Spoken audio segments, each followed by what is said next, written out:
नमस्कार। कार्यक्रम सूक्ष्म दृष्टिमा यहाँहरूलाई स्वागत छ। म नारायण तिमल सेना।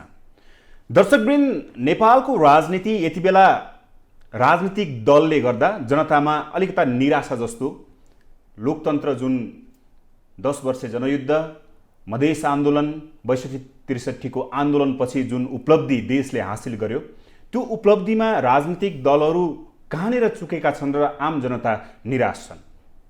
वास्तवमा 2063 सालको पहिलो संविधान सभा निर्वाचनमा पहिलो दल बन्न सफल 10 वर्षे जनयुद्ध सकाएर आएको दल नेकपा माओवादी, त्यति बेलाको नेकपा माओवादी अहिले नेकपा माओवादी केन्द्रमा आइपुग्दा अत्यन्तै थोरैमा सीमित भएको छ। उसले लिएर आएका एजेन्डा जुन सतहीमा हुनुपर्ने हो त्यो नभएर आम जनतामा निराश छ, या दलहरू बीचको यो खिचातानी संसदीय अभ्यासले गर्दा देश फेरि अप्ठ्यारो स्थितिमा जान लागेको अवस्था हो। आज हामी यसै पेरिफेरीमा रहेर नेकपा माओवादी केन्द्रले अस्ति भर्खरै आफ्नो केन्द्रीय समितिको बैठक सकाएको छ र त्यो बैठकमा भएका निर्णयहरू के हुन्, माओवादी केन्द्र कसरी अगाडि बढ्दैछ, नेपालको राजनीतिक अवस्था के हो, सरकार गठनमा अहिले दलहरू अझै पनि किन ढिलाइ गरिरहेका छन्, यसै पेरिफेरीमा रहेर आज हामी कुराकानी गर्नेछौँ। सूक्ष्म रूपमा कुरा केलाउने प्रयास गर्नेछौँ। मसँग हुनुहुन्छ नेकपा माओवादी केन्द्रका नेता गिरिराज मणि पोखरेल। उहाँ पूर्व मन्त्री पनि हुनुहुन्छ। स्वागत छ। धन्यवाद। आरामै हुनुहुन्छ? ठिक मान्नुपर्छ। ठिक मान्नुपर्छ। कोरोनाको कहर पनि छ यस्तो अवस्था। म सुरुमा माओवादी केन्द्रको केन्द्रीय समितिको बैठक भर्खरै सकाउनु भएको छ। माओवादी केन्द्रको बैठक जुन भयो, यो बैठकको तात्पर्य तादम्य के हो? पहिलो त हामीले नेकपा एमालेसँग मिलेर हामीले नेकपा बनाएका थियौँ। यहाँहरूलाई थाहा छँदैछ। वास्तवमा अघिल्लो चुनावमा गठबन्धनको बाटोबाट हामी गयौँ। पछि जनताले भोट दिएपछि हामीले चाहिँ त्यतिखेर पनि पार्टी एकता गर्छौँ भनेका थियौँ। 75 जेठ 2मा गएर 3मा गएर हामीले चाहिँ पार्टी एकता पनि गऱ्यौँ र हामी नेपालको सामाजिक आर्थिक रूपान्तरणको विषयमा, नेपालको चाहिँ सङ्घीय लोकतान्त्रिक गणतन्त्रात्मक प्रणालीलाई चाहिँ कार्यान्वयन गर्ने कोणबाट, नेपालको राष्ट्रियताको चाहिँ रक्षा गर्ने कोणबाट हामी एउटा कम्युनिस्टहरूको वरिपरि एउटा चाहिँ जनताले अपेक्षा गरेका छन्, त्यो अपेक्षा अनुरूप नै हामी एकतामा गएर अगाडि बढेका थियौँ। अब हाम्रो सरकारमा पनि एउटा ठुलै समर्थन प्राप्त भएर हामी अगाडि बढ्यौँ। तर यस्तो भयो कि अब पार्टीको अध्यक्ष प्रधानमन्त्री केपी शर्मा ओलीले त्यो भावना अनुरूप लैजान सक्नु भएन। हाम्रो पार्टीभित्र अन्तरसङ्घर्ष भयो।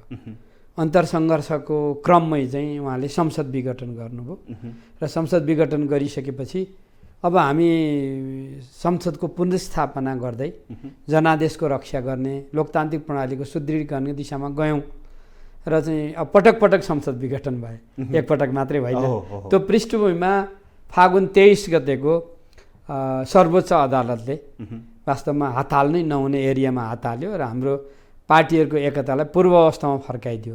हाम्रो त्यसमा विमति थियो, हामी जनतामा जान्छौँ भन्यौँ, तर अब अदालतले गरेको निर्णय मान्नुपर्ने हाम्रा बाध्यात्मक पक्ष थिए। त्यो पृष्ठभूमिमा चाहिँ हामीले वैशाखमा हाम्रो केन्द्रीय समितिको बैठक आयोजना गरेका थियौँ। 10 दिनमा फेरि हामी बैठक गर्छौँ भनेर रोकेका थियौँ। त्यही रोकेको बैठक चाहिँ अस्तिको दिन हामीले सक्यौँ र निश्चित रूपमा हाम्रो पार्टी जीवनको कोणबाट, नेपालको अहिलेको समकालीन राजनीतिको कोणबाट, कम्युनिस्ट आन्दोलनको कोणबाट यो बैठक एउटा चाहिँ महत्त्वपूर्ण बैठकको रूपमा सम्पन्न भएको छ। महत्त्वपूर्ण भनेर के गर्यो निर्णय? यसका निर्णयको कोणबाट चाहिँ एउटा त हामी तात्कालिक घटनाक्रममा अहिले बाढीसँग जुधिरहेका जनता हुनुहुन्छ, कोरोनासँग लडिरहेको जनताहरू हुनुहुन्छ, उहाँहरूलाई राज्यको तर्फबाट सरकारले हेर्नुपर्ने कुरामा समसामयिक प्रस्ताव पास गरेको छ होइन। जयसिंह धामीको जुन ढङ्गले बेपत्ता हुनुभएको छ, त्यो सन्दर्भमा सरकारले यथाशीघ्र वास्तवमा चाहिँ त्यो घटनालाई बाहिर लिएर आउनु पर्यो, वार्ता गर्नु पर्यो। अब परिवारले जे कुरा राखिराख्नु छ त्यसलाई सम्बोधन गर्नु पर्यो। यो हाम्रो राष्ट्रको भावनासँग पनि गाँसिएको विषय छ। तेस्रो कुरा चाहिँ अहिले अफगानिस्तानको जुन त्यहाँ द्वन्द्वको कारणले एउटा असहज परिस्थिति सिर्जना भएको छ, त्यहाँ भएका नेपालीहरूको चाहिँ रक्षा र नेपालमा ल्याउने प्रक्रियाको चाहिँ सरकारले तुरुन्तै पाइला चाल्नुपर्छ भन्ने गर्यो। र अर्को बेलायतमा गोर्खा भर्तीमा काम गरिरहेका र निवृत्त भएकाहरू चाहिँ केही समयदेखि अनसनमा हुनुहुन्छ। त उहाँहरूको त्यो नेपाली नै भएको कारणले ब्रिटिस सेनामा जुन ढङ्गको विभेद भएको छ, त्यो विभेदको विरुद्धमा त्यो आवाज उठेको छ, त्यसलाई हामीले चाहिँ समर्थन गर्नुपर्दछ र उहाँहरूको त्यो अनसनलाई हामीले एकबद्धता जनाउनुपर्छ र चाहिँ नेपाल सरकारले ब्रिटिस सरकारसँग वार्ता गरेर वास्तवमा चाहिँ त्यो समस्या समाधान गर्नलाई पहल गर्नुपर्छ। यो तात्कालिक हाम्रा सामयिक प्रस्ताव भए। अर्को चाहिँ अध्यक्ष कमरेड प्रचण्डले राजनैतिक र सङ्गठन प्रस्ताव पेश गर्नुभएको थियो। हामीले वास्तवमा त्यहाँ चाहिँ केन्द्रीय कमिटीमै कोरोनाको विशिष्ट स्थितिलाई हेरेर हाम्रा चाहिँ 8वटा समूहमा विभाजित गरेर त्यो माथि छलफलहरू गऱ्यौँ।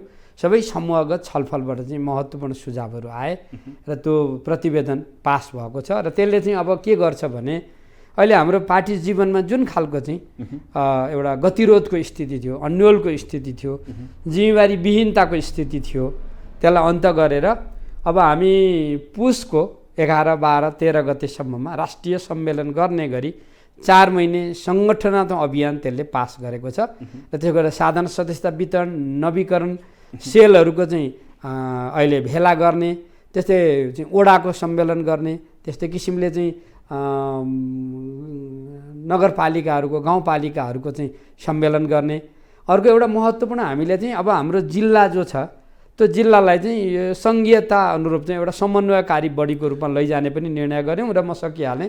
त्यसो गर्दा हामी चाहिँ मङ्सिरमा हामी प्रदेशको पनि भेला सम्मेलन गर्छौँ र राष्ट्रिय सम्मेलनमा आउँछौँ। एउटा हाम्रो यो 4 महिने अभियान छ। दोस्रो पक्ष चाहिँ अहिलेको अवस्थामा अलिकति हाम्रो इतिहासको समीक्षा गरेका छौँ। कहाँनिर चाहिँ कुन उद्देश्यद्वारा हामीले पार्टी एकता गरेका थियौँ, होइन, त्यो एकतालाई चाहिँ कहाँबाट घात भयो, विशेष गरेर केपीजीको वरिपरि जुन प्रवृत्ति देखा पर्यो त्यो चाहिँ वास्तवमा चाहिँ समकालीन राजनीतिको दृष्टिकोणले पनि त्यो प्रतिगामी कदम थियो। अनि राष्ट्रियताको दृष्टिकोणले पनि अलिकति विसर्जनवादी बाटो उहाँले पक्रिनु भयो।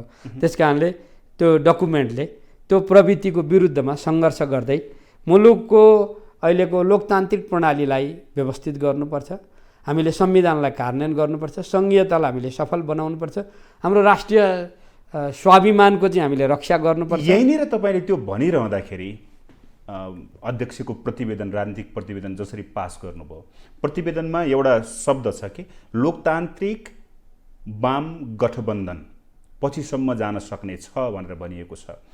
सँगसँगै तपाईँले यो कुरा उठाइरहँदाखेरि 10 वर्षे जनयुद्ध लडेर आएको माओवादी केन्द्र अहिले आउँदाखेरि जुन स्थितिमा अहिले छ, हामी सही छौँ? हामी सही छौँ। पार्टीगत रूपमा हामी सही छौँ? हामी सही छौँ। हामीले ठोस परिस्थितिको ठोस विश्लेषण गर्नुपर्छ। हामीले लडेर जनयुद्ध, जनआन्दोलन, मधेस आन्दोलन, अरू न्यायपूर्ण समुदायका आन्दोलनको बलमा हामीले 72मा आफ्नो संविधान जारी गऱ्यौँ। हाम्रो यतिखेर चाहिँ सङ्घीय लोकतान्त्रिक गणतन्त्र प्रणाली पहिलो 5औँ वर्ष भन्नुहोस् न, होइन, हामी कार्यान्वयनको पहिलो चरणमा थियौँ हामीहरू। अनि यो स्थितिमा चाहिँ हामीले वास्तवमा हिजो संविधान बनाउँदैन हामीले मिलेर संविधान बनाएका थियौँ। हामीलाई दिएको चाहिँ वामपन्थी कम्युनिस्टहरूलाई नि यो जनादेश दिएको हो। अब हामीले ठिक ढङ्गले त्यसलाई चलाउन नसकेपछि नेकपा बनाउनु भयो, नेकपा थियो एउटा एक ढिक्का वाम एकताको जस्तो, त्यो फुट्यो, फागुनको फुटाइयो। फुट्यो कि फुटाइयो? फुटाइयो। ल त्यसलाई पनि मानौँ। तर जुन सर्वोच्चले माओवादी केन्द्र बिउताइसकेको अब लगभग 6 महिना पुग्न लागेको अवस्था छ। यति बेलासम्म सरकार ढाल्ने बनाउने खेल बाहेक के छ अरू उपलब्धि? पहिलो कुरा त यो सरकार बनाउने र ढाल्नेको रूपमा बुझ्नु हुँदैन। पहिले के बुझ्नुपर्छ भन्दाखेरि राजनीतिमा यस्तो परिघटना किन विकास हुँदो रहेछ, यो राजनीतिक विश्लेषक, होइन, तपाईँ मिडियाका साथीहरू, बुद्धिजीवीहरू, राजनीतिक कर्मीहरू सबैले विश्लेषण गर्ने कुरा हो। एउटा छोटो समयमा 5 वर्षलाई चाहिँ भोट दिएर जनताले पठाएका छन् अनि सरकारमा गएकोले संसद विघटन गर्ने जनादेश विपरीत कुरा भयो, होइन। संविधानले पनि त्यो कुरा भनेको छैन। तपाईँले चाहिँ अझ कोरोनाको एउटा कहरको बिचमा छौँ हामीहरू। भए त चुनाव तपाईँले अलिकति पछि लानुपर्ने ठाउँमा त्यही बिचमा संसद विघटन गरेर त्यस्तो विपदको चाहिँ नाजायज फाइदा उठाउन खोजेको छ होइन।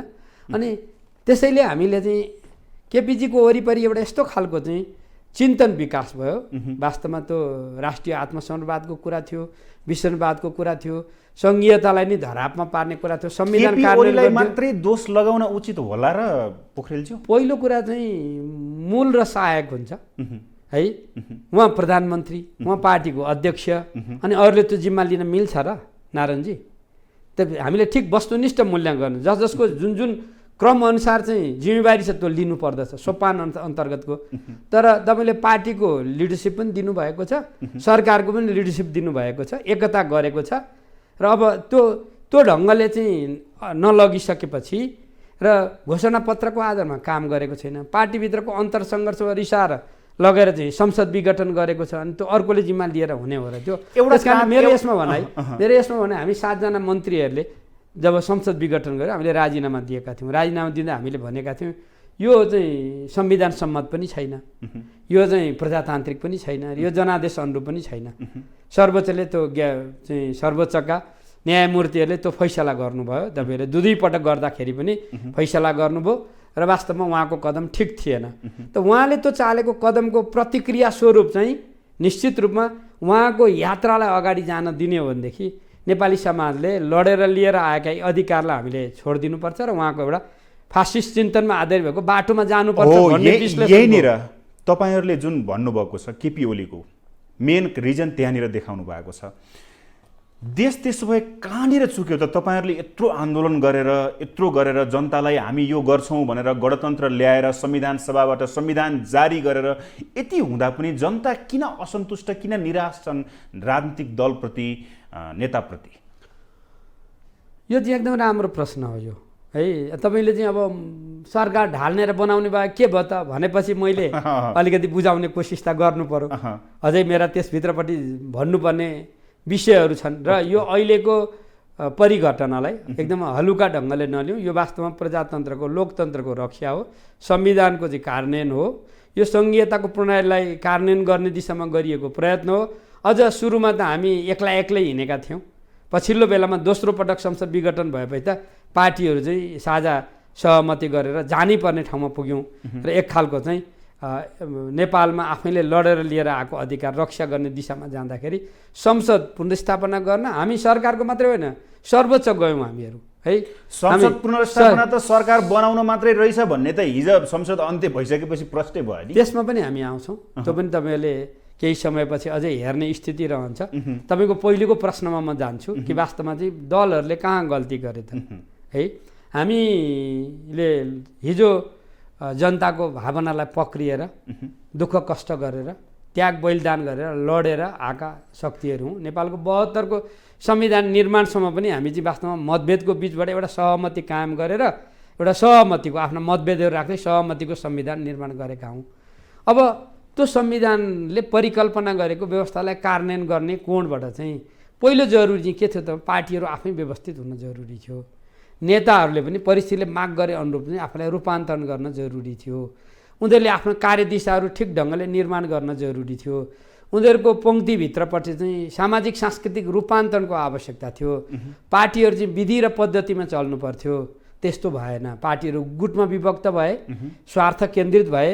वरिपरिको अहिलेको जो समाज छ, हिजो सामन्तवाद विरोधी आन्दोलनमा हामी गयौँ, अहिले चाहिँ अलिकति एक खालको जुन खालको चाहिँ विकृत खालका पुँजीवादी विशेषताहरू पनि यसभित्रपट्टि आए, त्यसको असर पनि परे र त्यसले गर्दाखेरि चाहिँ यी जटिलताहरू देखा परे।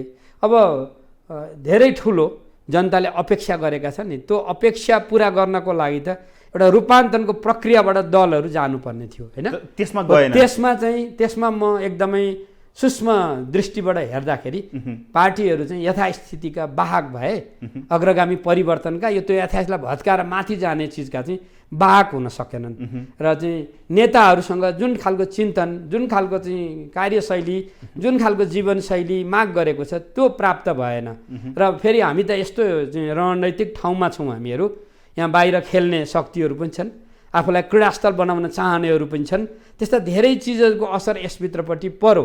त्यस कारणले सूक्ष्म ढङ्गले हामीले इतिहासमा आफूबाट भएका कमी कमजोरीहरूलाई समीक्षा गर्नुपर्छ र नयाँ ढङ्गले जानुपर्छ। तपाईँले यो भनिरहँदाखेरि एउटा प्रश्न गर्न मन लाग्यो, म सही छु अथवा गलत छु। 2064 को पहिलो संविधान सभामा माओवादी पहिलो दल थियो। अहिलेसम्म यहाँसम्म आउँदाखेरिको स्थितिलाई मूल्याङ्कन गर्दाखेरि जुन अपेक्षा जनताले माओवादीबाट राखेका थिए, त्यो अपेक्षालाई र तपाईँहरूको अहिले पोजिसनलाई हेर्दाखेरि र तपाईँहरूको सङ्गठनात्मक संरचनालाई हेर्दाखेरि कतै हामी गलत गरेछौँ, हामी जनतासँग केही माफी माग्नु पर्नेछ भन्ने त्यस्तो जस्तो लाग्दैन तपाईँहरूलाई? माओवादी आन्दोलन जुन उचाइमा थियो त्यो विभाजित भयो। पहिलो कुरा त स्वतः पनि हामीले त्यो त स्वीकार्नै पर्छ। यो परिवर्तनको स्वामित्व सबैले लिनु पर्थ्यो। विप्लवजीले पनि लिनु पर्थ्यो, मोहन वैद्य कमरेडले पनि लिनु पर्दथ्यो होइन। अरू विभिन्न समूहहरू पैदा भयो नि त त्यसै भित्रपट्टिबाट। त्यस कारणले हामी किन एकताबद्ध हुन सकेनौँ भन्ने कोणबाट त हामीले सोच्नै पर्दछ। काहीँ समस्या छ। मैले त अरू कार्यक्रममा पनि भनेको छु, हामीले दार्शनिक ढङ्गले पनि यो विषयलाई हेर्नुपर्छ, विचारधारात्मक कोणबाट पनि हेर्नुपर्दछ, हामीले चाहिँ हाम्रो कार्यदिशाको कोणबाट पनि हेर्नुपर्दछ होइन। एउटा त यहाँ समस्या रह्यो। अरू कुरा अब नेताहरूको यति ठुलो पङ्क्ति भयो होइन, त्यो नेतृत्वलाई चाहिँ एउटा प्रणालीमै ढाल्नुपर्छ। तपाईँ जति माथि नेता बनाउँदै जानुहुन्छ त्यो प्रणालीमा ढलेन भनेदेखि चाहिँ नेता अनुरूपै चाहिँ फुट्दै जाने प्रक्रिया पनि दुर्घटना पनि ल्याउँदो रहेछ होइन। तपाईँ त्यस कारण त त्यो जनवादी केन्द्रीयताको आधारमा चाहिँ पार्टी निर्माणको सङ्गठन पक्षमा सुरुदेखि जोड दिएको हो। हामीले त्यहाँ पनि काहीँ मिस गऱ्यौँ। अर्को कुरा के भएको छ भने हिजो जनयुद्धकै बेलाको या जनयुद्धपछि जनआन्दोलनको बेलाको नेपाल छैन, विश्व पनि छैन। तपाईँ विज्ञान र प्रविधि यति ठुलो परिवर्तन भएको छ। तपाईँ चाहिँ अहिले आर्टिफिसियल इन्टेलिजेन्सको चाहिँ यत्रो भयङ्कर ठुलो चाहिँ भेल आइराखेको छ, बाढी आइराखेको छ होइन। यति ठुलो चाहिँ सूचना र सञ्चारको क्षेत्रमा परिवर्तन भएको छ। आउने अब यति ठुलो परिवर्तन छ, त्यसलाई हामीले पक्रिन सक्नु पर्यो होइन। तपाईँ चाहिँ जीवनका विविध पक्षहरूमा सबैलाई गर्दाखेरि आत्मसमीक्षा गर्दाखेरि हामीले जनताका कुराहरूलाई सम्बोधन, हामीले जुन आश्वासन दिएका थियौँ त्यो पुरा गर्न सकेनौँ जस्तो लाग्छ कि लाग्दैन भन्न खोजेको। त्यसैले मैले त्यसैलाई राख्न खोजेको हुँ कि वास्तवमा चाहिँ बदलिएको विश्व परिस्थिति, बदलिएको नेपाली परिवेश, बदलिएको चाहिँ वर्गहरूको बनावट होइन, यी सबै पक्षलाई हेरेर हामीले ठोस परिस्थितिको ठोस मूल्याङ्कन गरेर कार्ययोजना बनाएर त्यसको आधारमा कार्यान्वयन गर्न जानुपर्थ्यो। त्यो प्रक्रियामा चाहिँ अलिकति एउटा ठाउँमा पनि मैले भन्छु कि वास्तवमा चाहिँ हामी जनताका सेवकको रूपमा आएका थियौँ, हामी अलिकति शासक जस्तो भयौँ। यो पनि हेर्नुपर्दछ। वास्तवमा चाहिँ हामीलाई हिजो जनताले 64मा सबभन्दा ठुलो पार्टीको रूपमा किन भोट दिए त? तिनी जनता हुन् नि त। किनभने हामीले परिवर्तनको पक्षमा काम गरेका थियौँ, अन्यायको विरुद्धमा लडेका थियौँ, सङ्घर्ष गरेका थियौँ। त्यसैले हाम्रा काहीँ चुक भए जसले गर्दाखेरि चाहिँ हामी अलिकति कमजोर हुँदै गएका हौँ। तर अहिले पनि फेरि एकपटक यतिखेर आइपुग्दाखेरि एजेन्डाको दृष्टिकोणले माओवादी कै वरिपरि राजनीतिक एजेन्डाहरू छन्। र यसलाई त्यो कमीहरूलाई सच्याएर अहिले केन्द्रीय समितिको बैठकमा प्रचण्ड कमरेडले नै जुन ढङ्गले विषयहरू राख्नु भएको छ अनि हाम्रो नेताहरूको त्यहाँ एउटा प्रतिबद्ध आएको छ। प्रकाशजीले बोल्नु भएको छ होइन, अरू साथीहरूले बोल्नु भएको छ, देवगुरुङजीले बोल्नु भएको छ विधानको बारेमा। हामी यसलाई विधिमा पनि ढाल्छौँ, यसलाई हामी परिवर्तनको दिशामा लैजान्छौँ, वैचारिक राजनीतिक कार्यदिशालाई पनि परिष्कृत गर्छौँ, जनतासँग टुटेको कडीलाई जोड्छौँ। त्यसो गर्दा अहिले त तपाईँ चाहिँ वातावरणको प्रश्न, शिक्षा स्वास्थ्यको प्रश्न, सामाजिक विभेदको प्रश्न, यस चाहिँ रोजगारी र उत्पादनका विषयलाई पक्रेर जनतासँग पनि जान्छौँ र फेरि आफूलाई पुनर्संस्कार गर्ने, रूपान्तरण गर्ने प्रक्रिया अन्तर्गत नै अगाडि बढ्छौँ भन्ने एउटा उद्घोष पनि भएको छ। उद्घोष त भएको छ पोखरेलज्यू, तर माओवादी पछिल्लो समयमा कहिले कङ्ग्रेसको बुई चढ्ने, कहिले एमालेको बुई चढ्ने, एमालेसँग मिलेर एकता गरेर नेकपा पनि भयो, फेरि त्यो सर्वोच्चले टुक्राइदिइसकेपछि अहिले फेरि कङ्ग्रेससँग बुई चढेको अवस्था छ भनेर बाहिर हल्ला आउँछ। यसलाई कसरी बुझौँ? त्यसो भन्न पनि पाइने भयो, तर मैले कसरी बुझ्छु भनेदेखि हामी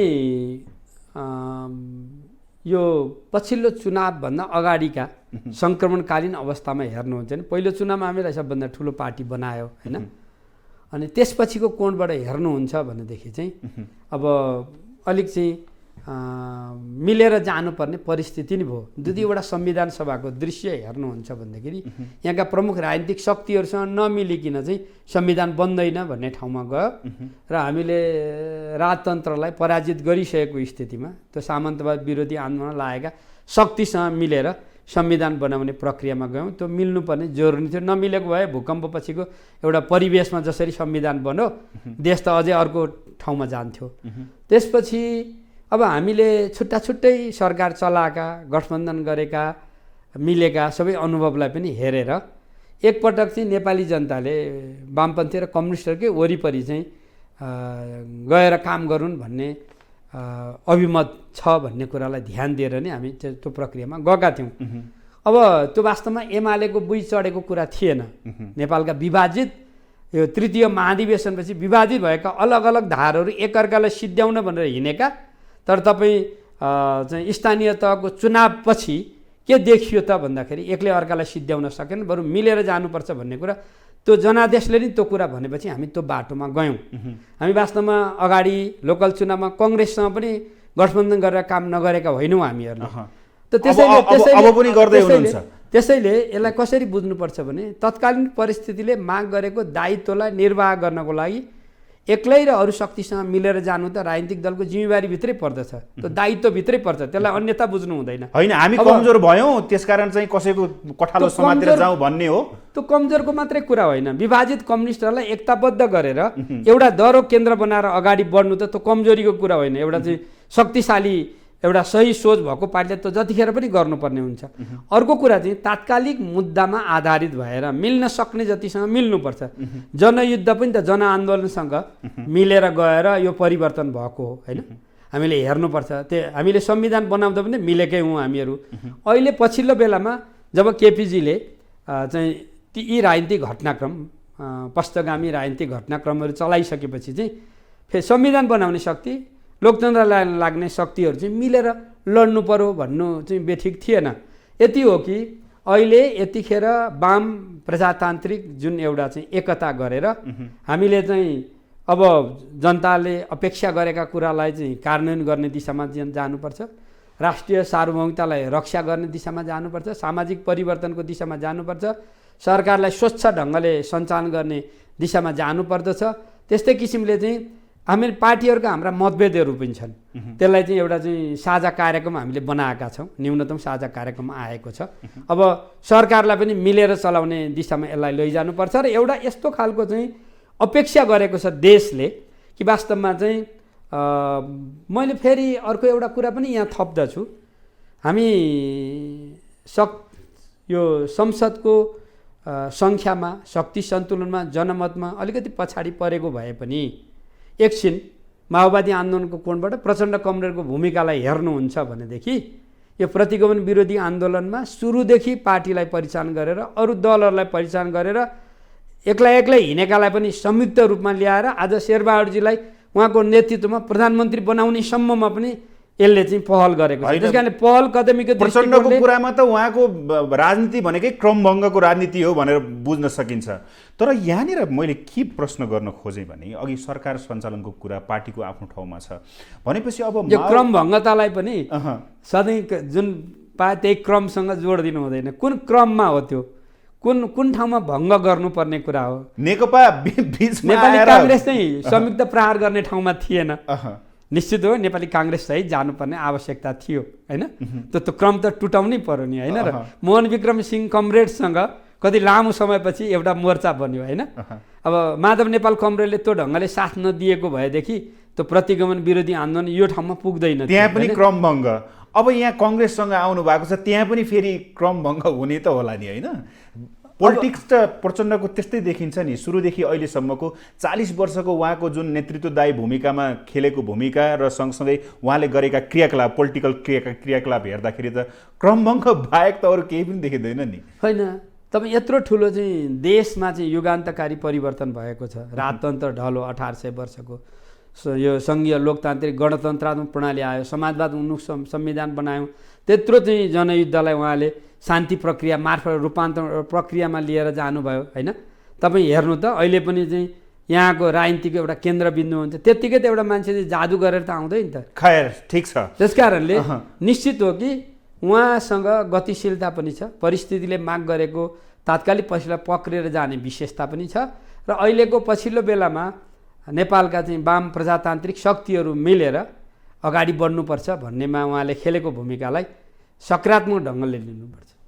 अब यहाँनिर अब सरकारको कुरा आयो, संसद परमादेशबाट आएको संसद सरकार भनेर भनिन्छ कि अहिले यो शब्द प्रयोग भइरहेको छ। संसद अन्त्य पनि भइसक्यो, तर संसदले गर्नुपर्ने कार्य र सरकार गठनमा यो ढिलाइ किन छ? होइन, हाम्रो नेकपा एमालेको केपीजीले नेतृत्व गरेको साथीहरूलाई यो परमादेशबाट आएको भन्ने परेको छ। जनादेशबाट आएकोलाई रक्षा गर्न सक्नु भएन है। पार्टीभित्रको अन्तरसंघर्ष र संसद भङ्ग गरिदिनु भयो दुई पटक। अध्यादेशको बाटोबाट चाहिँ मुलुक चलाउँछु भन्ने ठाउँमा जानुभयो, उहाँले जुन घटना गर्यो। अनि त्यो त जनादेश अनुरूप नगएको कारणले गर्दाखेरि चाहिँ हामी अदालत जानु परेको र चाहिँ वास्तवमा चाहिँ संविधान पालनाको माग गरेको हो नि। उहाँहरूले त त्यो मात्र होइन, संविधानमा भएको व्यवस्थाकै बारेमा त्यसका प्रावधानहरूकै बारेमा पनि विमति राख्नुभएको छ। अहिले त्यो पराजित भएको अहिलेको स्थितिमा जनतालाई कसरी भ्रम सिर्जना गर्ने भनेर आएको कुरा हो। हामीले वास्तवमा चाहिँ जनादेशलाई उहाँले रक्षा गर्न सक्नुहुन्न, त्यो कारणले यो सरकार बन्यो। अब तपाईँको के प्रश्न थियो? त्यहाँनिर अब सरकार सञ्चालनमा किन ढिलाइ छ? संसद अन्त्य छ, हिजोदेखि अन्त्य भयो, सरकार गठनमा ढिलाइ छ, 1 महिनाभन्दा बेसी भइसक्यो। किन यस्तो ढिलाइ? तपाईँहरूले नबुझेको विषय छैन। किन छैन भनेदेखि हामी 5 दल सम्बद्ध पहिले 149 जना सांसदहरू हामी राष्ट्रपति कहाँ गयौँ, त्यसपछि 146 जना हामी सर्वोच्चमा गयौँ। त्यो अहिले सर्वत्र थाहा छ। त्यही प्रक्रियाबाट यो संसद चाहिँ सर्वोच्चको फैसलापछि पुनर्स्थापना भयो अनि सरकार पनि गठन भयो। त्यो बाहेक अरू के काम गर्यो संसदले? सरकार गठन बाहेक अरू के काम गर्यो? पहिलो त सरकारलाई विश्वासको मत दियो। पहिलो मैले त्यही भनेको, विश्वासको मत दियो। त्यसपछि अब तपाईँहरूलाई थाहा छ कि वास्तवमा चाहिँ हामी यो दलहरू जसले मिलेर हामीले काम गरेका छौँ, ती दलहरू संसदमा उपस्थित नभइकन हामी अरू कामलाई अगाडि बढाउन सक्दैनौँ। अब केपीजीहरूले चाहेको जस्तो चाहिँ संसदमा अल्पमतमा परेर यो सरकार अहिले चाहिँ तुरुन्तै चुनावमा जाओस् भन्ने पक्षमा हामी छैनौँ। हामीले एकदम क्लियर गर्नुपर्छ। सर्वोच्चको फैसलाले पनि जनताको भावनाले पनि यसले 17 महिना काम गर्नुपर्छ भन्ने यसको चाहिँ स्पिरिट हो। त्यो पक्षलाई हेर्दाखेरि हामी सरकार बनाउनमा हामी सबैलाई साथमा लिएर जाउँ भन्ने प्रक्रियामा गयौँ। अनि त्यो प्रक्रियामा माधवजी पनि सरकारमा आउनु पर्यो, उपेन्द्रजी बाबुरामजीहरू पनि आउनु पर्यो होइन। मोहन विक्रम कमरेडले उहाँहरू सरकारमा नजाने तर चाहिँ मोर्चामा बसेर काम गर्ने भन्नुभएको छ। नेपाली काङ्ग्रेसको नेतृत्वमा हामी संलग्न भएको सरकार बनेको छ। त यो सरकारलाई चाहिँ गल्ती गर्न, संसदमा अल्पमतमा पर्न त्यो छुट्टै छैन। भनेपछि यसले त सुविचारित ढङ्गले सबैलाई लिएर जानुपर्छ। केपी ओलीको सरकारले, त्यो बेलाको नेतृत्वको सरकारले विभिन्न अध्यादेश लिएर आएर संसदलाई भङ्ग गरेर आफ्नो अध्यादेश मार्फत राज्य सञ्चालन गर्न खोज्यो, निरङ्कुशतर्फ जान खोज्यो भन्ने तपाईँहरू नै हो। तर अहिले भर्खरै एउटा समाचार आयो कि अध्यादेश पार्टी विभाजन गर्न सक्ने अध्यादेश सरकारले राष्ट्रपतिकोमा लैजाँदैछ अरे भन्ने कुरा आयो। तपाईँहरू पनि त्यही बाटोमा, केपी ओलीकै बाटोमा अगाडि बढ्न खोज्नु भएको त होइन? पहिलो त यो प्रतिनिधि सभाको पुनर्स्थापनापछि 17 महिनालाई यो संसदलाई चलाउने कोणबाट हामीले यी सँगै मेहनत गरेका दलहरू चाहिँ यसमा सामेल हुनुपर्ने हुन्छ होइन। हो, यो सामेलीको कोणबाट हेर्दा प्रष्ट रूपमा भन्दाखेरि एमाले भित्रको माधव नेपाल समूह छुटिनको लागि चाहिँ यो अध्यादेश हो भनेर बुझ्दा हुन्छ? महन्त ठाकुरको लागि यो अध्यादेश हो भनेर बुझ्दा हुन्छ? निश्चित हो। अहिले यो सँगै लडेका शक्तिहरू एकताबद्ध भएर जानको लागि हो। मैले तपाईँलाई यति कुरा भन्न सक्दछु कि चाहिँ केपीजीले संसद विघटन गरेर अध्यादेशको आधारमा यो चाहिँ शासन गर्न खोजे जस्तो हाम्रो बाटो होइन। हामी तुरुन्तै संसद बोलाउँदछौँ, फेरि संसदको बाटोबाट जान्छौँ। मेरो बुझाइमा सरकारले पूर्णता प्राप्त गर्छ, बिलहरू आउँछन्। कहिले गर्छ सरकारले पूर्णता प्राप्त? अब चाँडै हुन्छ, केही चाँडै दिनभित्रै। भनेको अहिले कहिले? अब हाम्रो पार्टीको बैठक सिद्धिएको छ, नेपाली काङ्ग्रेसको कार्यसमितिको माओवादीमा बैठक पनि सरकारमा सिद्धिएको छ। जानको लागि लुछाचुडी छ भने प्रचण्ड आफै भनिराख्नु भएको छ, मेरो दिमागले काम गर्न छोडिसक्यो। स्थिति त्यही हो। प्रचण्डजीले भनेको कुरालाई नि जसरी बाहिरपट्टि प्रचार गरियो नि, प्रचण्डजी पनि त एकजना सांसद हो नि। 49 जानै लागेका छन् भनेको उहाँ आफै पनि जान खोइ त होइन नि त। त्यो त वास्तवमा नरबहादुर कमरेड संस्थापकको स्मृति दिवसमा पार्टी रूपान्तरणको कोणबाट मूल्य मान्यताहरू हेरौँ, संस्कृतिहरू हेरौँ, कस्तो प्रवृत्ति विकास भयो, अलिक आत्मकेन्द्रित प्रवृत्तिहरू विकास भयो भनेर त्यो बुझाउनलाई लिएको एउटा टिपिकल प्रतीक थियो क्या त्यो कुरा, होइन? अहिले हाम्रो मन्त्रालयहरूको बाँडफाँड भएर हाम्रोमा के पर्छन् त्यसको आधारमा स्थायी समितिमा छलफल हुन्छ र अहिले संयुक्त पार्टीहरूको तर्फबाट निर्णय हुने बित्तिकै हामी दिइहाल्छौँ। स्वाभाविक ढङ्गले सांसद भएको कारणले, मन्त्री हुन पाउने भएको कारणले सबैमा अपेक्षा जानुलाई अस्वाभाविक ठान्नु हुँदैन। अब अलिअलि चाहिँ आन्तरिक प्रतिस्पर्धा पनि हुन्छ, त्यो स्वाभाविक हो। हामीले स्वच्छता, सक्षमता र समावेशितालाई ध्यान दिएर जानुपर्छ। त्यस कारणले एकदमै त्यस्तो उहाँले भनेको जस्तो बैठकमा पनि राख्नु भएको थियो। बाहिरपट्टि जसरी त्यसको बुझाइ भयो त्यो ढङ्गले लिनु हुँदैन। अब नेपाली काङ्ग्रेसको बैठक सिद्धिएको छ, उपेन्द्रजी बाबुरामजीहरूको चाहिँ कानुनी समस्या सिद्धिएको छ। मलाई लाग्दछ माधवजीहरूको यो कानुनी समस्या हल भइसकेपछि जतिसक्दो चाँडो सरकार बन्छ। धेरै धेरै धन्यवाद छ, आइदिनु भयो, धेरै धेरै धन्यवाद। यो अवसर दिनुभयो।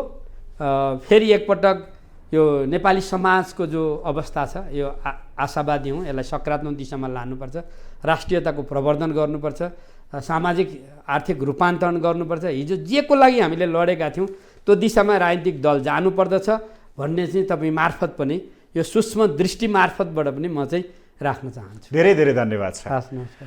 उहाँ हुनुहुन्थ्यो नेकपा माओवादी केन्द्रका नेता पूर्व मन्त्री गिरिराजमणि पोखरेल। हवस् त, आजको लागि सूक्ष्म दृष्टि यति नै। अर्को समयमा फेरि उपस्थित हुनेछौँ। नमस्ते।